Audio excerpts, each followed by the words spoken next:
CKN, a man of the people, reacting to the topics that you see presented in the title of this video based around suggestions on the CKN Facebook page. If you're not a member of the CKN Facebook page, I highly suggest that you get down to the description box and you click on the link and join up. That way, your voice can be heard, and perhaps in a future episode of CKN Reacts, your idea will be the one that will be talked about. Now, these are three topics that I needed to talk about, and felt that I needed to talk about was because, one of them was extremely unfamiliar ground for me, something that I did not know about or know that much about. However, after I did my research, I realized that I had to talk about it. Number two was one that I was very surprised to see even mentioned on this list and in this post. And the third one was one that probably has been a long time coming, and I finally feel that I have the proper tools in which to discuss it. So we need to talk about the one that surprised me that I didn't know that much about first off, because it had the most overwhelming support that it be talked about, for one. And for two, I learned something through this as well, and I feel that the opinion that I'm going to have may actually surprise a lot of individuals. And the first topic is going to be, of course, as stated in the video, the band King 810.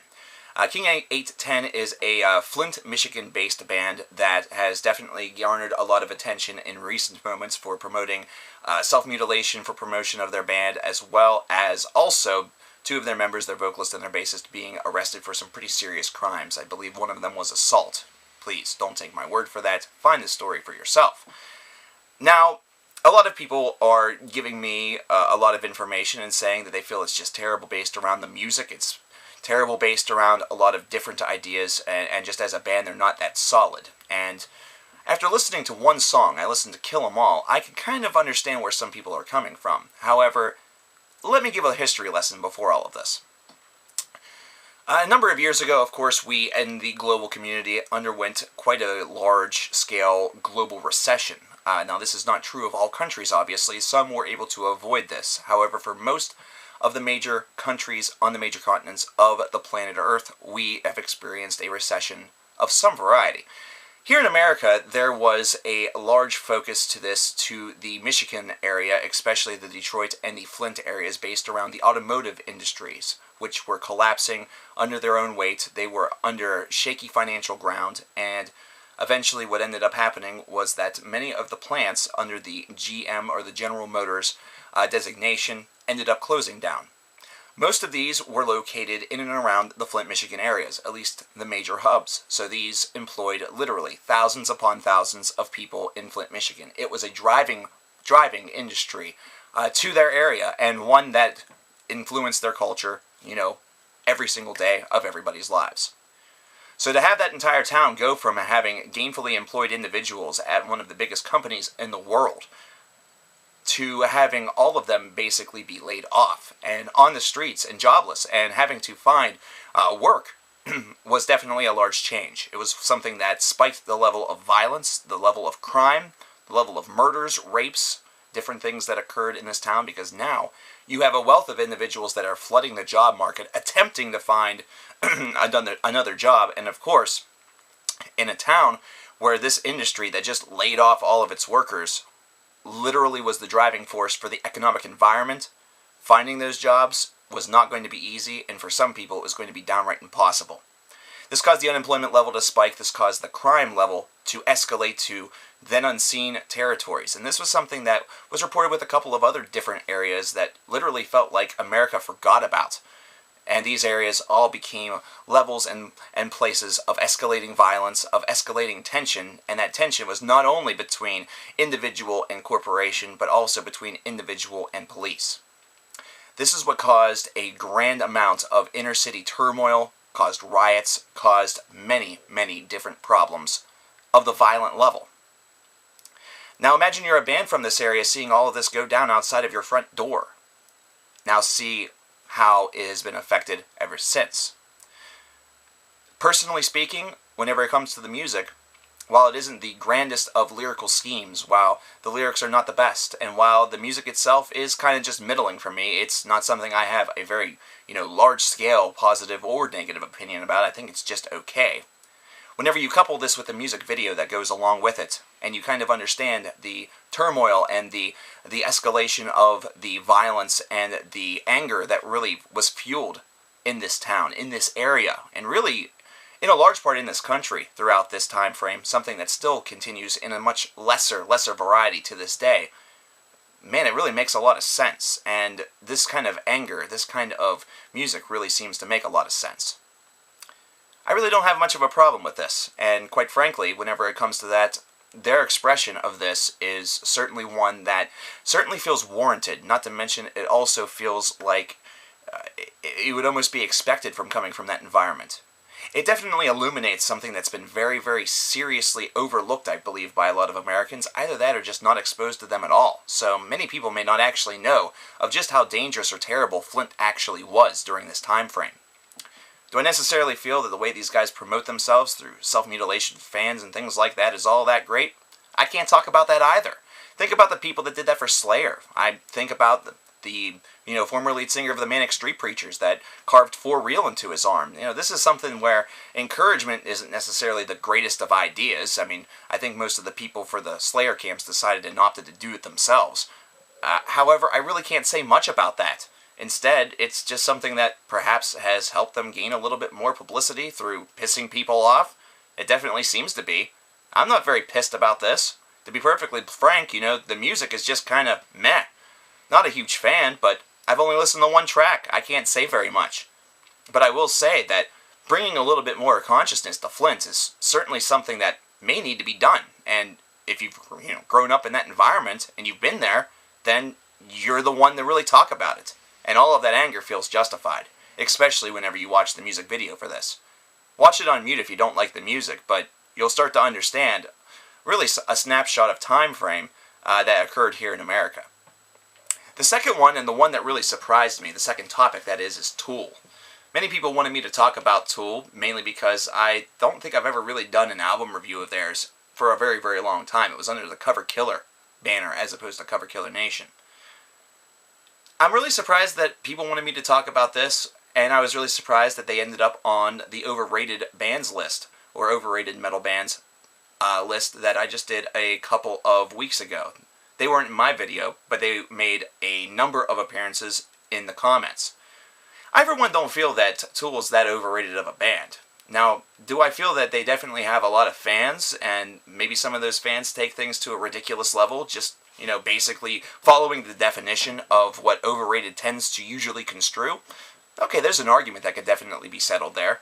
However, I feel that Tool as a band definitely didn't want to have that kind of reputation. This was instead a band that was trying to push a lot of boundaries, push a lot of envelopes, whether it be musically or, really in response to, copyright, or excuse me, not copyright, but censorship. This was a band that during the early portions of their career definitely had to, step on some toes and take some measures in order to ensure that their original idea of, art was represented. Music videos would be censored from MTV. There would be, art for albums that would not be allowed to, be shown in certain stores without that being alternated. So, really, these are guys that definitely were championing a cause for a long time. And, of course, recently, they've only done a couple of albums over the course of the past decade or so. As far as I remember, I think it's only been 2 ever since 2000. And that's been Lateralis and 10,000 Days, with a third album that's been basically on the way for about 2 to 3 years. Overall, I don't really feel that this band is all of that overrated. However, I'm going to, kind of agree to disagree on that one. Maybe there are some fans in your area that that kind of aggravate you a lot, but I really feel that at these stages of the game, whenever people are just kind of discussing Tool in hushed tones or, among friends, it's not something that's all that big of an issue.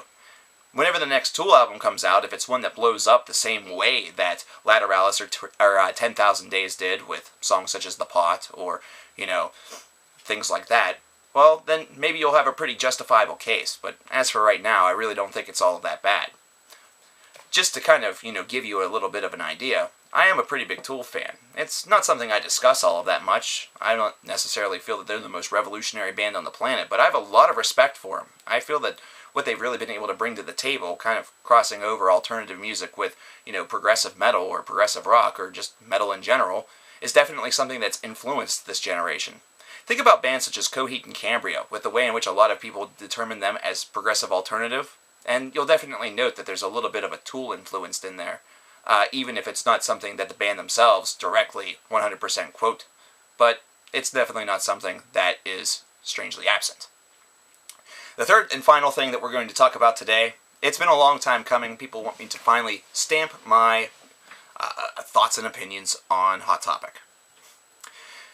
I remember a time whenever I was a much younger man, a man of his teens and early 20s, the mall local to my area getting a Hot Topic for the first time. We already had a Spencer's, and so now there was two places for me to go, aside from the music store on a Friday night, which was something that happened quite frequently because Friday nights, the malls were packed. It didn't matter what, week or month it was, Friday night was mall night. We were just a bunch of fucking mall rats, and we would buy stuff, but, for the most part, we were just going up there to hang out and carry on and be a bunch of ridiculous assholes. Hot Topic became a place that definitely got a lot of acclaim and a lot more individual shopping in it shortly after the metalcore boom of the early part of the 2000s. This was one of the only locations where you could find extreme metal shirts, and really at that point in time, they were extreme metal shirts. I remember seeing shirts from everybody from Cannibal Corpse to Iron Maiden to Dimmu Borgir to even some Emperor shirts all the way back in the day. This was definitely something that seemed to be trending a lot more toward the more underground, the ones that you didn't see all of that often. My very first Death shirt I actually got from a Hot Topic. It wasn't the one that was in my area. I was actually shopping in another location and just so happened to come across it. But that was a really awesome day. I was happy to find that. It really seemed that as the 2000s wore on, Hot Topic, in order to compete, or for whatever fuck reason, decided that they needed to, really shift up their product and, lean toward a lot of these newer, more popular, mallcore bands as they've all of a sudden started to be determined as. And we're talking, of course, the Escape the Fates, the Asking Alexandrias of the world, and I don't need to go into any further detail. You all know the bands that they're promoting because you've probably stepped inside of a Hot Topic if you live here in the States. I'm not sure if they are abroad or not. And really, as that's even gone further and further onward into the 2000s and now 2010s, they've also started to embrace pop culture in general. And I'm not just talking about the, video game t-shirts such as Legend of Zelda, Super Mario Brothers, the Catbug stuff, either that or the Doctor Who, which is something that's basically just following the trends of what's going on, but also Lady Gaga, Justin Bieber, One Direction. So we went from having metal shirts that were represented in a large quantity and variety to having, maybe just a couple, maybe a row or two, to right now, you're lucky if you find a Pantera or Iron Maiden shirt. And usually it's only bands that still maintain a high level of popularity, whether they be classic or more modern. So you're always going to find at least one Metallica shirt in a Hot Topic. The first thing that I'm going to say about this is that it does fucking suck. It really does. It fucking sucks the fact that this is a store that at one point in time seemed like a really nice refuge for a heavy metal fan. Somebody that could go in there and kind of shop the style, not to mention also get some of the killer t-shirts of bands that, aside from that, they'd have to order online. And, of course, back then, shipping was going to take a whole heck of a lot longer, and it was still a pretty, relatively new technology. So finding this stuff was definitely a little bit harder back then. So to have a place that actually sold it was a very, very nice touch. But as things moved on, it was certainly something where Hot Topic started to live up to its name. Whenever you think about Hot Topic, you think about current events. You think about what's currently big in the pop culture industry. So in reality, the company itself could definitely argue that it's just following its original mission statement of being a place for the hottest topics, or in this case, the hottest of pop culture of the day.